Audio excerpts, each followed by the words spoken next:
This is Antic, the Atari 8-bit podcast.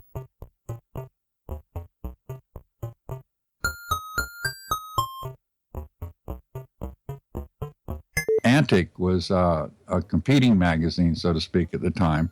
And I forget the editor's name. He was quite a guy. Capparell, yeah. And he was always meeting with Atari executives trying to persuade them to shut down our magazine.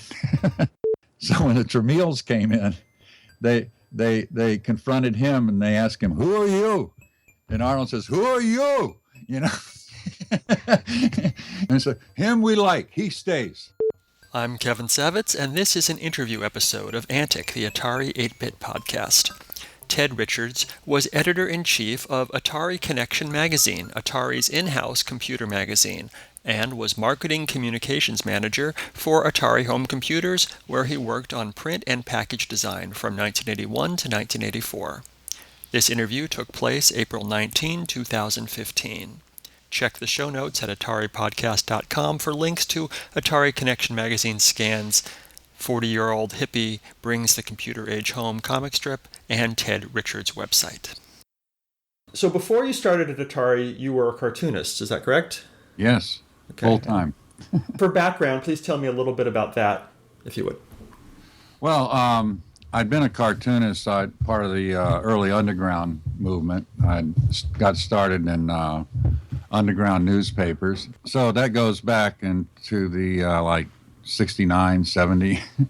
And I came out to California and worked on the Berkeley Tribe and hung out in Berkeley and crashed around in various, I guess, sort of communes or whatever you want to call them, just crash places. And went over to San Francisco, met up with Gilbert Shelton, the creator of the fabulous Furry Freak Brothers. Mm-hmm. Hung out with him. And then I went to a pop festival in late August called the Sky River Pop Festival. And I met with Dan O'Neill. Met up with him, had heard about him. He was kind of breaking a lot of rules as a daily syndicated cartoonist. He was one of the youngest syndicated cartoonists ever. And I was hanging out with a cartoonist named Bobby London, and that in turn evolved into the Air Pirates, which did a series of comic books called Air Pirate Funnies that parodied Mickey Mouse and the Disney characters and so forth, and that became part of a big lawsuit. So I went on from there, and prior to all that, when I was living in Cincinnati, I started an underground newspaper called Queen City Express, and I created a comic strip called Dope and Dan, and this was like a Vietnam Beetle Bailey, and that caught on. So I was already, had some following when I started all this. So when the Air Pirates kind of ended, I published Dope and Dan, and that was a huge hit. It sold hundreds of thousands of copies. Wow. and so forth. So so that launched my career as an underground cartoonist, although I never really did heavy dope stuff, or sex or what have you. It was mainly satire about the military, political satire, and so forth. And I modeled myself off a cartoonist in World War II called Bill Mauldin, and he became a famous editorial cartoonist. He did a early series of single panels called Willie and Joe. So I had a series of books I did. The 40-Year-Old Hippie became the one that was syndicated in college newspaper syndicates and so forth, and that did very well. And then I also had a comic strip, my foray out into the mainstream, called Mellow Cat, and this was a skateboarding comic strip, and it was in Skateboarder magazine, and it was modeled off of kind of a pseudo science concept of surfing on gravity waves. And that's actually my most popular comic strip. I still get emails and so forth. I made an ebook out of the series. I also have ebooks for the 40-Year-Old Hippie and so forth. So anyway, that I was very interested in computers and the early Apple and all that. I always had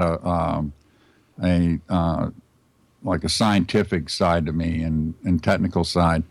And I followed all the developments of personal computers. When I was in the Air Force prior to all of this, and I worked in computers. I worked in personnel, and I did computerized records for people and so forth. And anyway, I started a comic strip called Clyde's Computer, and a friend of mine, Felix Dennis, who is a comics aficionado who became quite famous. He became a billionaire, so to speak. But at the time he had a computer magazine. There was a convention in San Francisco, so he started running my comic strip, Clive's Computer. So I manned the booth. What computer magazine was this? Oh God, it wasn't Which Computer. It was I can't recall the name offhand. It was we can look it up. Anyway, he had started this. He made his first fortune doing Bruce Lee magazines and posters and so forth. But he was also a big underground comics fan. So he invited me out to this convention in San Francisco, and his magazine had a booth there. And I just kind of manned the booth and hung out and so forth. And he,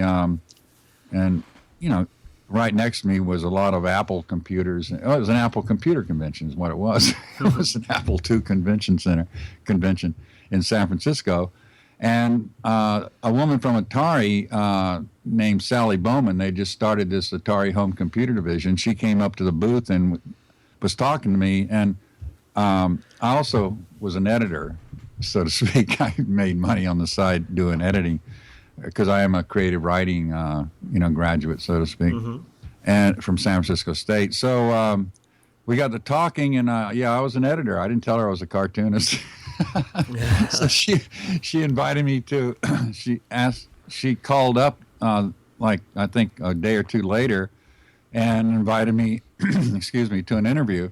And so I went down and interviewed at Atari, and it took 3 months. They finally decided to hire me as the editor of the Atari Connection, this magazine that she had started. She was the marketing communications manager there, and they were looking for an editor that also had some experience or background with kids and so forth. So I told her I'd worked for Skateboarder magazine, and I was listed as a contributing editor. And I had a friend named Steve Reese who had an alternative GI newspaper, military newspaper called the Enlisted Times, and I was running Dope and Dan in there, but it was a new kind of early 80s version of Dope and Dan. It was called Today's Army with Dope and Dan. In the 80s, he did cocaine instead of pot, right? Well, they didn't. It was just implied, right? And so he coached me on how to be an editor for the interview. And so I went down and kind of talked my way into the job. And I got the job. It was like an amazing transformation to this, I had an underground, like a comic studio south of Market and so forth. And so I went and I bought some clothes at Macy's. and even prior to all that, I'd actually worked in business. I'd worked in a finance company. So I knew something about that, right, how to get along in that world. And so they hired me, and so I was editor of the Atari Connection. And there was this cool new place down there in Sunnyvale, this building, and they had cubes. And I'd never seen cubes before. I thought they were... Oh, you mean like cubicles? Yeah, cubicles. I thought that, wow, these are pretty neat, So I had a cubicle, and I had an Atari computer, and it had a VisiCalc on it, and it had this primitive word processor and you'd lose all your stuff all the time. You'd write all day long, and it would disappear. And And it was very, very early days of computing. So the magazine I took over and focused it on home computers. How they, where do you put them in your house? We even had a photo contest about my home computer and where people had put their Atari home computer and how they placed it in their home. And the winner was the cockatoo computer. That someone had their computer near their cockatoo bird, so forth. And then I had a feature called Find the Bug, and that was early programming, and so we'd publish a program. I'd get these programmers to write a program that had a bug in it, and if they could find the bug, they submitted the bug, and then usually about 20 to 30 people found the bug, and then we'd have a drawing, and then win a Atari computer and so forth. And then we had a lot of articles about that ran educational kind of stuff. I can't even remember some of the famous, a lot of famous people at that time were contributors. And then I edited it all and put it all together. Eventually, we evolved to a newsstand magazine, and Antic was a competing magazine, so to speak, at the time. And I forget the editor's name. He was quite a guy, really. Jim Capparell was the publisher. Yeah, Capparell. Yeah, and he was always meeting with Atari executives, trying to persuade them to shut down our magazine. Because, we had a better advertising story, because we went out, everybody bought an Atari computer, got a copy of our magazine, so the advertisers preferred to be in there and so forth. And then before you go on, to clarify, when you say you went to a newsstand magazine, are you talking about Atari Explorer at that point, or was Atari Connection now a newsstand? It was Atari Connection, and it was on the newsstands, and it was a quarterly, and we had newsstand distribution and the whole 9 yards. Yeah, now that's a pre-newsstand version you're holding up. Right. At this, I'm looking at, we've got the Spring 82 here. It's fun to read, but it's clearly a marketing arm of the exactly. company. Right. I mean, there's no ads unless it's for Atari stuff. Right. And it's just, computers are great, and you should have them in every room in your home. And it's just and then very, there are all these photo shoots of kids using the computer. Yeah. Yeah, that was a big thing. In fact, that's a very early version. That was actually primarily being done by not an ad agency, but a design agency, Heinrich Shakely something, but it was like a high-end. Hold that one up a minute. My daughter might be in that one. This is the Christmas episode issue. That's my daughter on the computer. That's Miranda Lee Richards touching the computer. Yes, and that was kind of the last hurrah for that kind of version there. And then she has gone on to be a singer-songwriter. You can Google her and all that. She's on iTunes, and she writes songs. And so this is for the, I need to say because it's an audio podcast, this is the Winter 81-82 issue, and there's this happy family cuddled around their Atari 400, and there's a Christmas tree, and little Miranda is there trying to type on that terrible keyboard. Right. Yeah. Actually, Miranda was quite good with the computer. She was an early user, right, and so forth. But she was like 5 years old at the time, I believe. Yeah. She's adorable. Yeah, she modeled for a long time, and she did work for Macy's and Nordstrom's and people like that, right? Huh. And so, she as a singer-songwriter, she kind of doesn't want anybody to know that. So you were saying you had an outside publicity company doing? No, it was a design agency. Yeah, and it was all exactly what you say. It was all marketing, so forth. So the transformation came when they were cutting budgets and what have you. Right. And I give credit. They hired we hired a publisher, and we decided to have the magazine pay for itself, so that it made its own money. So it transformed from that kind of look and feels to a editorial. There you go. Yeah, that's more of a newsstand. Yeah, right. And that is less. In fact, we worked hard to not have, it's all cool and great and all that. Right. Yeah, so, logo versus basic. Yeah, logo. So like by fall 1983, not a marketing, well, not so much marketing material, and there's advertisements, and Yeah. it's a lot thicker. Yeah. Yes. So, Yeah. And from a design standpoint, Julie brought in a magazine designer, okay, that designed magazines, and that's in a broad sense that's called editorial design, and that's designed to be read, and it doesn't win a lot of design awards, but it's editorial approach, okay, and I was full on with that. I mean, I when I basically inherited the magazine, I thought it was exactly what you said. It was not. Something that endeared you. right. It started off as a glorified catalog, and Yes, exactly. Well, you can't blame them. I mean, why not? Sure. I mean, they were under the auspices or under the direction of this design agency, JPH&S, Johnson, Peterson, Heinrich, and Johnson, Peterson, Heinrich, and Shakery. And Neil Shakery was a well-known designer, like New York class, graphic designer, and I didn't get along too well with those people at all. Why not? Yeah, well, it was like they were like the antithesis of the world I'd come from, and so I was still trying to reconcile, having sold out, and all that kind of Working for the man. And all that, but at the same time, part of the rationale was, okay, I'm a storyteller, a satirist, a humorist, right? Boy, I'm right in the middle of this. My colleagues, so to speak, in cartooning, they hadn't been close to this. In fact, it was a very walled garden kind of community. They really hadn't seen other parts of the world and how it really works, and so forth. So there's, I thought it would bring more authenticity, to my material and so forth. So, but yeah, the compromise to me was when we went more to a newsstand magazine. Actually had to get subscriptions, like renewals, and like a thing with an editor is that. You can be a cool editor and all that, but if you don't get renewals, you're out. It's that simple, right?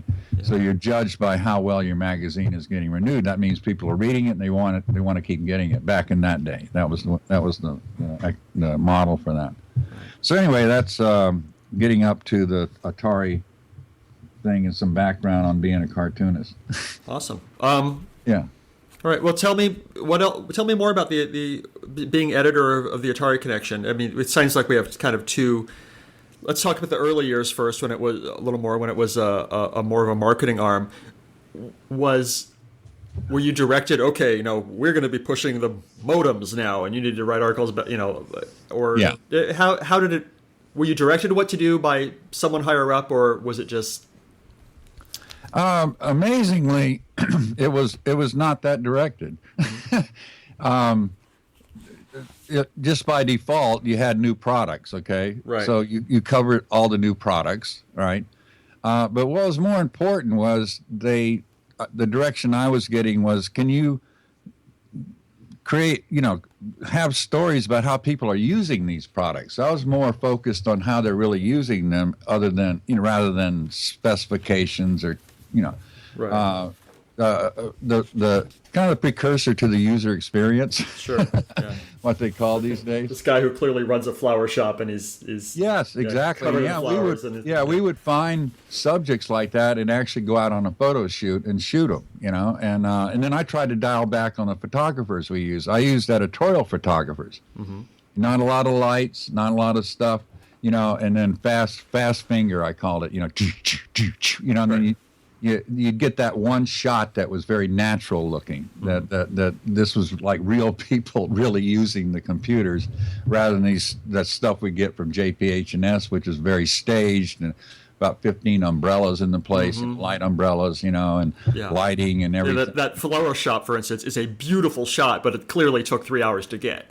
we were, it was like fast, I forget the name. He was we used this one photographer, and he would just blow through film, but it'd be like he'd take 30 shots and only one would be good, but that one good one was 100 times better than anything the JPH and S guys would do all their stage stuff, because it would look natural and real. It was like real people. That was the idea, is to bring it home, so to speak. This is people engaging with entirely new technology in their homes that allows them to, and there wasn't a lot of applications at the time. It was mainly finance stuff and keeping your books and running spreadsheets and doing word processing and letters and things like that. There was no internet. I don't even think, what was that, the early... ARPANET? Well, it was not a net, but it was like an email kind of service. CompuServe, yeah. That had just started, and that was the only real kind of communication. There wasn't real file sharing and things like that, right? So we were hard pressed to find farms. Actually farmers we found farmers using these things, right? And all these custom little programs that were written in BASIC that manage their crop yields or fertilizer and things like that. So that was. And if we'd had to do a monthly, we would have quickly run out of stories. Whereas something like Antic was more focused. You could do that monthly with programming, things. Sure. Yeah. Yeah. We didn't really have a big programmer following with the Atari connection, which I wasn't adverse to. I picked up programming a bit, hanging out there. So tell me more about your adversarial relationship with Antic. Well, it wasn't that adverse. I didn't consider it that adverse, because and now I forget his name again. Jim. Jim, yeah. I thought he was, really bright. He had a good idea for how to do his magazine and so forth. I really didn't feel any real animosity towards him. I thought it was complimentary in a sense, right? I mean, we could cover the human side, right, the people side, and he could cover the technology, side, which was burgeoning, and the user groups and the early, these were the early days of programming and development, and software, and he was really well versed in that, and I thought he did a good job, So it wasn't that adversarial, although he was more, I thought, competitive in a sense, he wanted, and I didn't, I didn't really take it that way. Yeah. Okay, so then it became more of a newsstand magazine. Yes. With ads and things. Is there anything else to say about those days, about the changes? Where did your writers come from? Yeah, we also, part of when Julie came in and worked with me, she got a budget for writers, and that was part of she's asked me, what do you need? And she was from classic publishing, in which here's your editor, you've got to support your editor, and what do you need to make this thing go? And then she put it together in terms of the financials and how, that's one of my favorite issues, in which I wrote a great, I think I wrote a little editorial piece in there. This is the Winter '84. Yeah, Art Meets Science. Sorry, I'm distracting you by showing you things while you're talking. I'm sorry, but yeah, no, that's great memories. No, you could. That was a lot of the covers. Those are ideas I did. With Van Gogh. He's one of my this beautiful. favorite. Sorry, go ahead. You got Art Meets Science and. Yeah, and then and to do that was Russell. He went on to go to Adobe. We got some early early advanced high level graphic computer systems that could do paint, and so we digitized all that, and we actually did some real innovations, in terms of technology in print. So he came up with that. Russell Brown. Russell Brown. Yeah, he wanted to. So I said, let's get Van Gogh on the cover, and because it was all impressionistic to me, anyways, in those days with the resolution and everything. So that was, in terms of my art influences and history and background. Loved the French Impressionist, and I never was a modern art big fan. Maybe Jackson Pollock, but that's because he actually tried to paint things. But anyway, so that was some of the directions we were going in. These computers can take you into new realms of art, not just science, and technology. The right side, of the brain. This could move you into a whole new realm there. So that was the kind of idea behind that. Nice. All right. What else did you do at Atari besides editing the magazine? I got promoted to like a marketing manager, in which I managed all the packaging, and we did some pretty innovative packaging and so forth at the time. We had a deal with Lucasfilm, and we worked on like the instead of the instructions, we actually created stories. And I actually wrote one of them, something on Rescue on Fractalus. Yeah, I wrote the introduction to that, and then Ball Blazer was another one. I wrote that too. One of my all-time favorites, Ball Blazer. Yeah, well, that introduction, I got Lowell Cohen from the San Francisco Chronicle to write the introduction. Where he was narrating a game. And if you read the instruction manual, that's from the San Francisco Chronicle, and he didn't even charge us that much. But that it wasn't just me. And then I wrote Rescue on Fractalus. I wrote all that introduction, and some of those concepts I actually did some storyboards for it that they used at Lucasfilm on some of their illustrations. The vehicle itself. I actually did a sketch of that vehicle, what it would look like.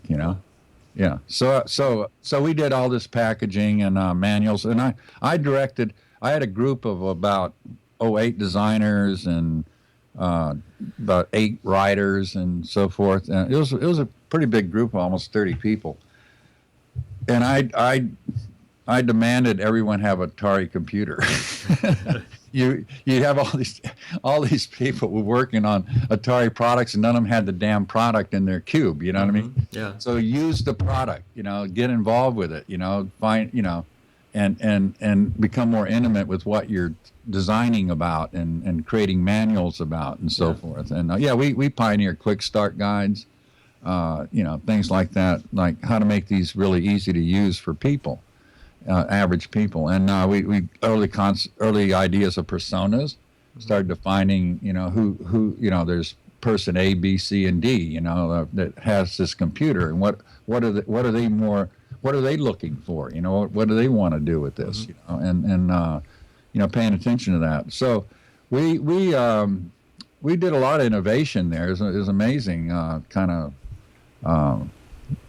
background and how it came to be, and a lot of it was precursor to modern day, things that you see now. Yeah. All right, so you worked on the Lucasfilm stuff, and did you do like catalogs? Yeah, the Atari Catalog. Yeah, that was my group that did those. Yeah. And so that's another thing where the design is again like with the early Atari connections, the design on these is just like brilliant. I don't know, just somebody thought.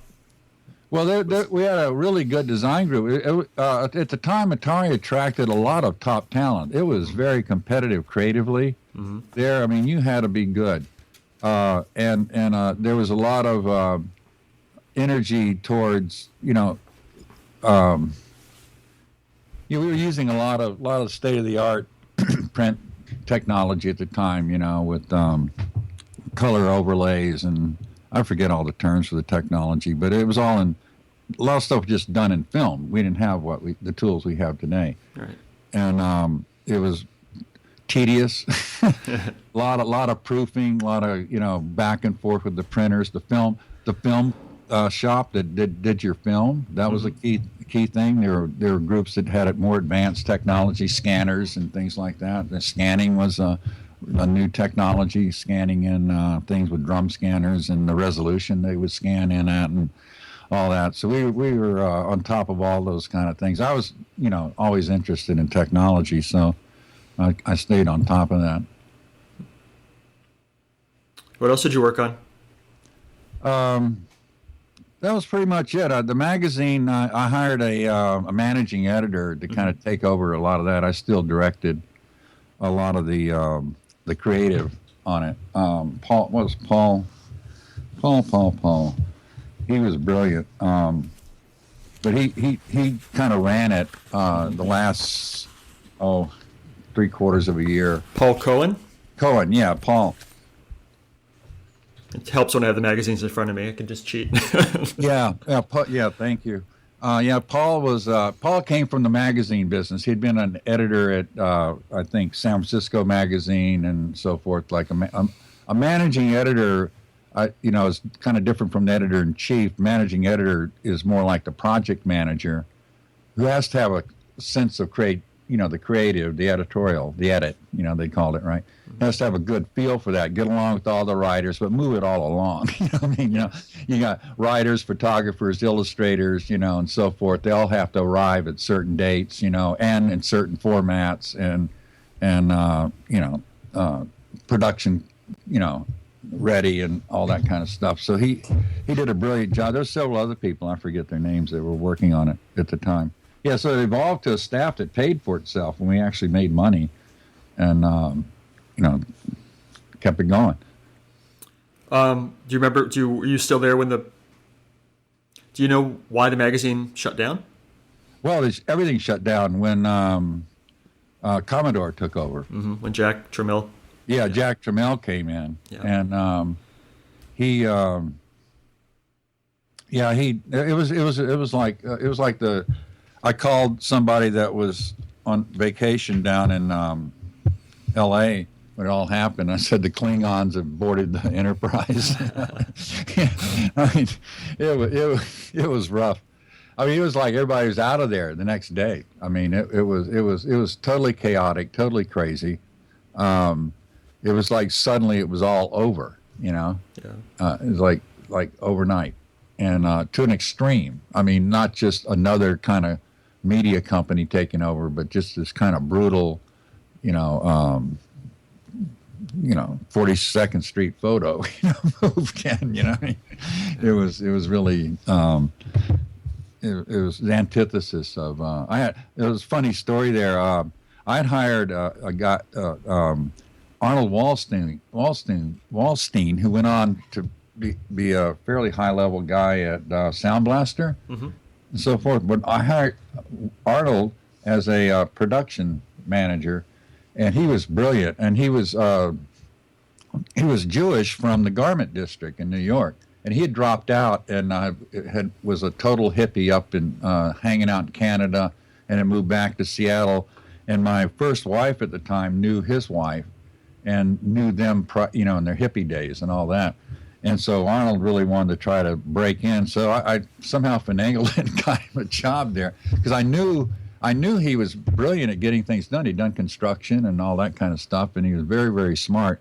So he turned into this incredible production manager. I mean, he kept the whole place running, all that packaging and all the appointments with the printers and the scheduling and all that kind of stuff.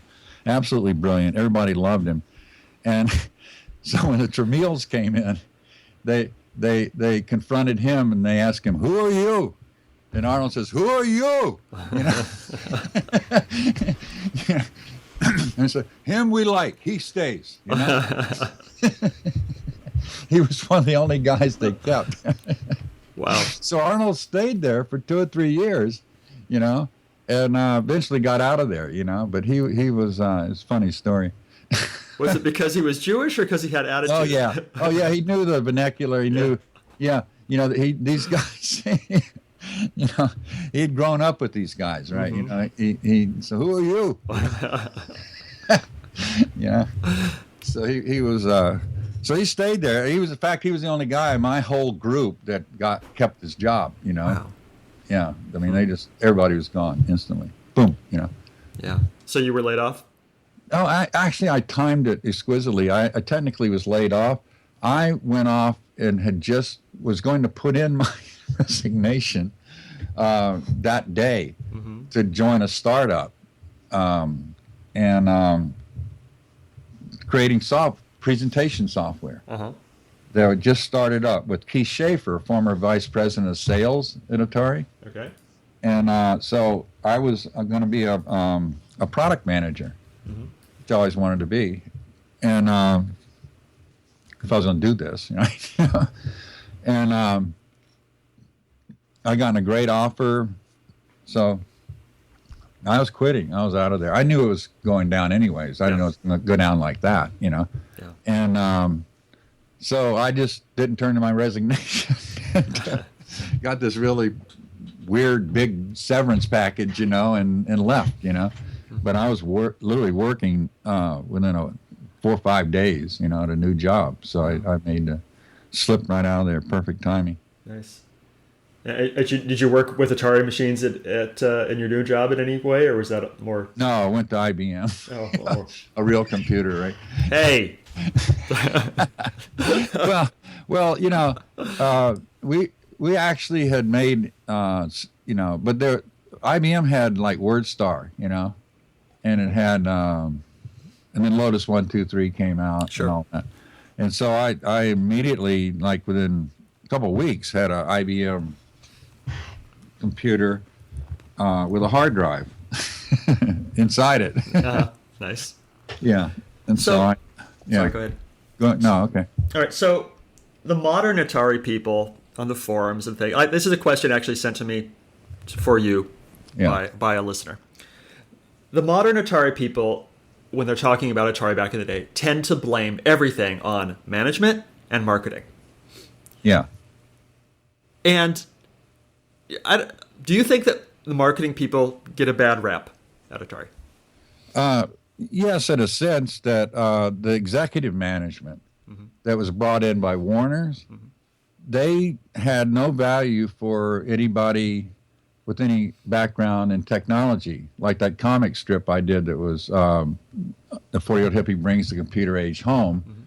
And the second part of that, I had the executives, and the 40-Year-Old Hippie's making a presentation for the crunchy computer, and he likes the head of marketing likes it. Says that's the best thing I've seen since I was at Sikkim Dog Food. There we were going after the guy had something to prove. That said it all to me. Their mindset for how to market or sell these computers was so misplaced. I can't even. That's a nice analogy. The dog food thing is a real analogy to Ray Kassar, who was in coats, right? And he was What do you garment know? manufacturing. Yeah. Part of the whole what we had known at the marketing level, the production, get it done, put stuff in packages, and talk about how to use it. As those people, we understood that this was a deep engagement with people on an entirely new level with this technology. And it was all about the user experience. We understood that before it was, the customer experience or before the user experience, before those things were codified, into, marketing books and classes and all that kind of stuff. We understood that you had to engage with the people. And at the top level, they had no clue about that. A lot of their background had no real engagement with the customer. Who's actually using your product? How are they using it? What are they looking to go? How can you meet them halfway with innovation? But also listen to them. About things. Apple wrote the book, ended up writing the book on that. But we were more influenced by Apple. Everybody, like when Jobs launched his Macintosh, my whole department went to it except me. Oh yeah, and then I had an IBM, but I also bought one of the first Macintoshes.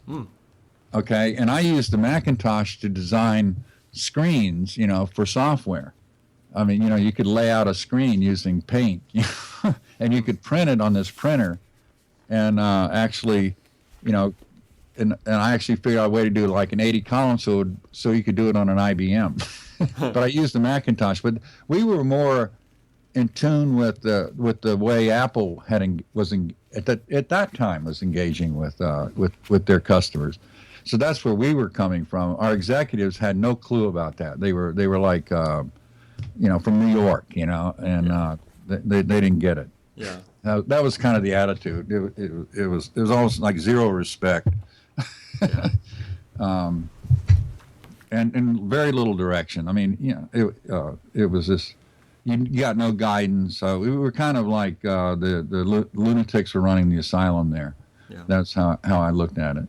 And I'm not blaming anybody per se. I mean, blame. There's a recent documentary that came out about the Atari cartridges that were buried. Right, in Alamogordo, right. Yeah, right. Well, that and the ET game that ruined Atari. The worst video game of all time. I was there when all that happened, and we didn't get the game, on the computers. They didn't have a version for the Atari computer. No, not at first. Eventually they did. We were all into Eastern Front. We thought that was brilliant, like offered, in terms of games that you could play on the computer. Yeah. What else did you play? I didn't play many games, and people are kind of amazed. I'm a cartoonist, storyteller. Why have you ever gotten into computer games? And I just never have. It's actually, I will explain one way. As a storyteller, humorist, satirist, and so forth, and I went to like San Francisco State and studied a lot like Mark Twain and a lot of humorists and writers and so forth. I took it real seriously. Like you were like in the Jedi Knights or something. You had a role, integrity, all this kind of stuff, and I considered the games as kind of like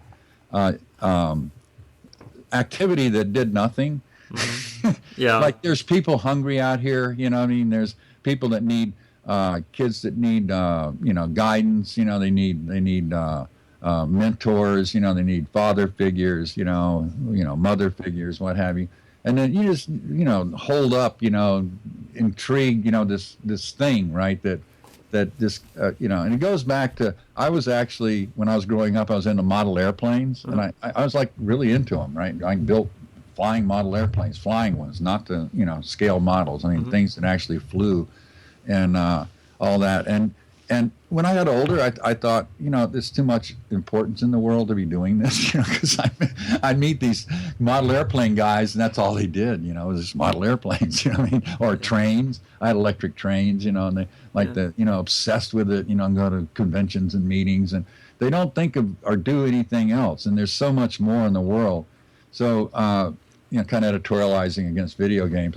And I never really let my kids get into them too much, in fact, like Miranda, we didn't even have a TV until I went to Atari, because I had to have a TV to bring, my computer at home, right? And suddenly we had a TV. Right? Maybe that's why that's why she looks like she's in awe in that picture. She's like, I get to touch a computer. Yeah. There's a television. Well, yeah, she didn't have, we didn't have a TV, and then and it wasn't even we actually could take home these little Sony 13 inches, and that was our monitor, back then. That was your monitor.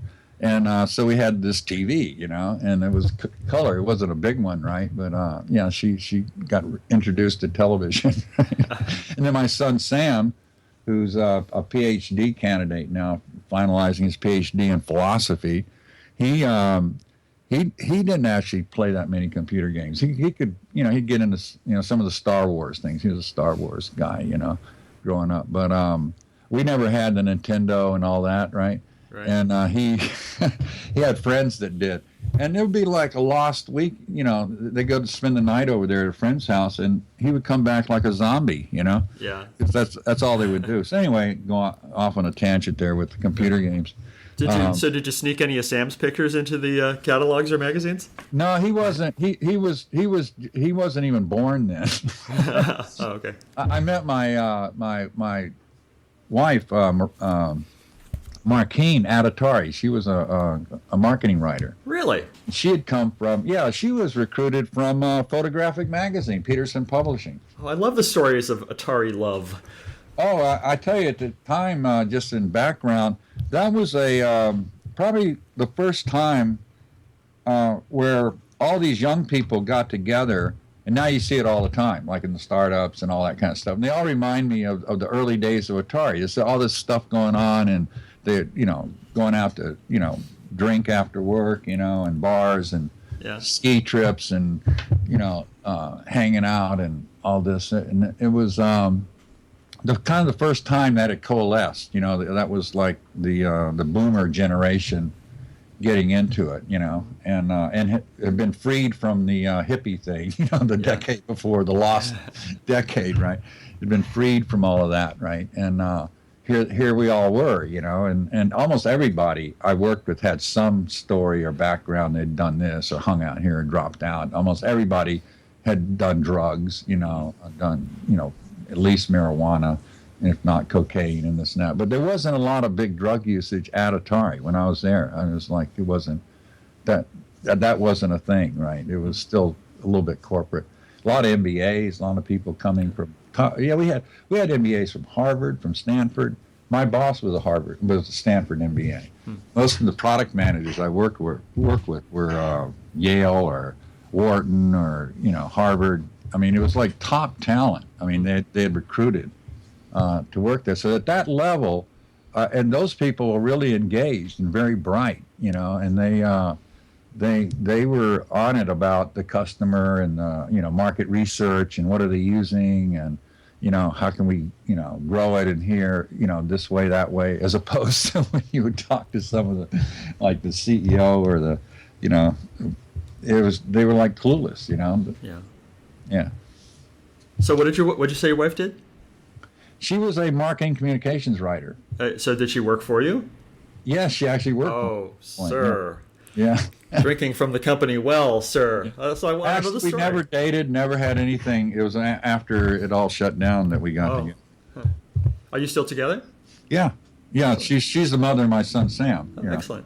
So maybe when we're done, if she's around, she could tell me about her time at Atari. Oh, she'd love to. Excellent. She was right in the thick of it. Yeah. Excellent. I remember it overall as a very exciting, positive time of my life. I wasn't even. Well, some of my cartoonist friends thought, "Oh, you must be depressed," or. But it was a great adventure. It was like going aboard some starship. And I went someplace that they had never been. And I also I did have this boy scientist part of me when I was growing up. I had chemistry sets and built rockets and model planes and all that, and loved astronomy. I'm still an astronomy buff today, but I love telescopes. I built my own telescope when I was 12 years old. So that part of me came welling out, where and it was structured. It was manifested in an actual, technology, these computers that would actually do things, right? And a lot of the areas I ended up working in professionally in my career, it generated out of that. Like I can remember my later days at Atari, fooling around with the graphics and so forth, and I was thinking, this could be like interactive storytelling. I kind of had the first ideas for like interactive. I could actually sell you something or entertain you in a more literary type way rather than a game. I could engage with you with real characters. That had a plot, something they had to do in their life or some challenge they had to overcome, or the hero's journey or what have you, So I kind of had my early ideas about that. And when I left Atari, just within a couple of years, I designed and developed the first interactive floppy disk, for Buick. Yeah, that was within just 3 or 4 years. Yeah. Yeah, like a demo disc that they'd set up. Demo disc, yeah. It was for Buick. That looked like this. Yes, I was behind that. Yeah. Come on! I had it right here. I didn't even know, but no, it was sitting here. No, I got this. This is a disc I mean, okay. I want to know how you guys did this. It's a flop. I need to describe it for listeners. it's a floppy disk. It's a picture disc, which these are very rare. There's a beautiful picture of a Buick Riviera on the disc. Instead of it being black or just a single color, there's a picture on here. I've had this since back in the day because I got it for free. You know, you sent away for it. They sent you a couple discs, and then you reformat it and use it for whatever you want. Yeah, exactly. Those were the whole demo disc, and the first one was on the Mac for Buick. That's really rare. I have that. I don't know if it, in fact, about 10, 15 years ago, I could still make it work on a Mac. But then it evolved. When I left that company, it's called the Soft Ad Group. And I was one of the, employee number one, Wow. And Paula George Tompkins, she was the founder of that. And our first client was Buick, and we went on to Ford was the big one. We ended up going to Ford. I did a floppy disk you might be able to dredge out called the Ford Simulator. That was based on Flight Simulator, and you could, you push the keys and so forth. Flight Simulator. You could drive a Ford, nice, and then you'd get, specs and so forth, and So that's where that was I launched my career in interactive, and then eventually the internet showed up, and so forth. But and so now I'm a UX designer, and like an information architect, all these fancy, an XD writer, experienced design writer. It's all these terms that have evolved, right? But a UX designer, before that I was web designer, But user experience is actually a whole practice now. I mean, how you design a user experience, right, and so forth. But anyway, that's what I do, and I stay employed because there's not many people can really do this. Do a user experience, and you're like an old director. You still make films, right? And so so I stay pretty much in demand. Nice. Yeah. So I think it about covers it. I don't have a lot of negative feelings, other than Time Warner didn't ever get it about assigning the right talent to manage the company. Yeah. All right. I guess I'm about done. I feel like maybe I haven't asked enough about print and package design because we talked about the magazine a lot, but the package designs were just so beautiful and just cohesive, and they told a story, and I just wanted to A, compliment you, and B, just ask if there's any well, I don't anything to say about it. I don't deserve all the credit. There's some key designers there. John, I can't remember John's last name. I used to commute with him, but Joel Miller, I don't know if you've heard of him. He was an early Marcom person there that brought this kind of direction there, that level. And a lot of very talented designers were engaged with it. And I had a role, when I took over some of that stuff directly, of innovating, in that field. And I think some of our best work was done in our later years. But overall, we had a high standard. And the JPH&S people actually deserve credit for that. That's what they were good at, that kind of design. And it wasn't appropriate for a magazine. Right. It was not the. They were brilliant package designers. Branding before branding was branding. They were really onto that, and just the level of design, the typography, and Apple was also an early innovator in that same field, and we considered ourselves competing with Apple. And that's how we looked at when we went to work every day. We admired their work, and Electronic Arts was another company that was very innovative in packaging. Yeah. They were we admired them, but yeah, we were fierce competitors. We felt really competitive. We interfaced well with top groups like Lucasfilm. Our design group, Whitney Lucasfilm, and we held our own. We were considered equals, in a sense, and that was kind of something I was proud of. That we engaged, we understood what we had to do to work with them, and we responded appropriately. They went really. In fact, one of the jobs I got after Atari was with the company that did games, and it was strictly on the fact that I had a relationship with Lucasfilm because they had taken over. What was the name of that company? It was kind of a video gaming company. Anyway, yeah, that was the whole reason they hired me, is because I knew a lot of the key people there and had a really good reputation with them. All right, last question. If you could send a message to the Atari computer users that still exist, and you can right now, yes, what would you tell them? Have fun. Have fun, engage. I mean, are there people that actually use Atari computers still? Or are they? Yep, that's who listens to this podcast. There's thousands of them. Wow. Okay. Well, enjoy. You know, a lot of work went into what you're still using. A lot of smart people really cared about it. They cared about you. They really did. They thought about you. So I'm surprised to hear it's still ongoing, and congratulations. You know. Thank you. Thank you so much, Ted. This was great. Yeah, you too, Kevin. I enjoyed this. This was a lot of fun. If you enjoyed these interviews and would like to contribute something, I encourage you instead to donate to one of our favorite organizations, the Internet Archive, at archive.org. The Internet Archive is a nonprofit digital library with the stated mission of universal access to all knowledge. They've done incredible things to preserve computer history, including hosting thousands of programs in an in-browser Atari emulator, creating the Wayback Machine, and offering full-page scans of countless Atari computer books and magazines.